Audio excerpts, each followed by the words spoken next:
সাম্প্রতিক এক সাক্ষাৎকারকে ঘিরে তৈরি হওয়া বিতর্কের জেরে সাবেক উপদেষ্টা সৈয়দা রিজওয়ানা হাসান এবং পররাষ্ট্রমন্ত্রী খলিলুর রহমানকে জিজ্ঞাসাবাদের দাবি করেছেন জামাতে ইসলামের সেক্রেটারি জেনারেল মিয়া গোলাম পরোয়ার। শুক্রবার বাদ জুমা ঘোষিত বিক্ষোভ মিছিল পূর্ব সমাবেশে এ দাবি জানান তিনি। সংক্ষিপ্ত সমাবেশে বক্তব্য দিতে গিয়ে গোলাম পরোয়ার বলেন, সাম্প্রতিক ওই সাক্ষাৎকারের মাধ্যমে যে প্রশ্ন ও বিতর্ক তৈরি হয়েছে তা নিরপেক্ষ তদন্তের মাধ্যমে স্পষ্ট করা প্রয়োজন।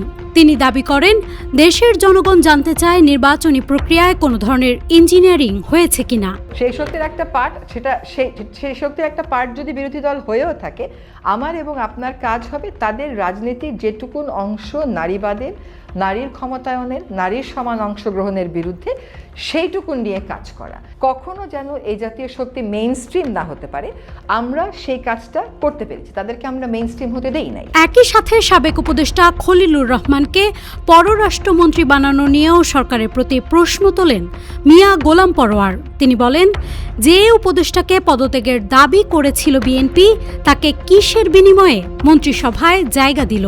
লন্ডন কনস্পিরেসির হোতা হিসেবে যাকে দেশের মানুষ মনে করে ডক্টর খলিলুর রহমান, যিনি ইন্টারিম গভর্নমেন্টের সিকিউরিটি অ্যাডভাইজার ছিলেন।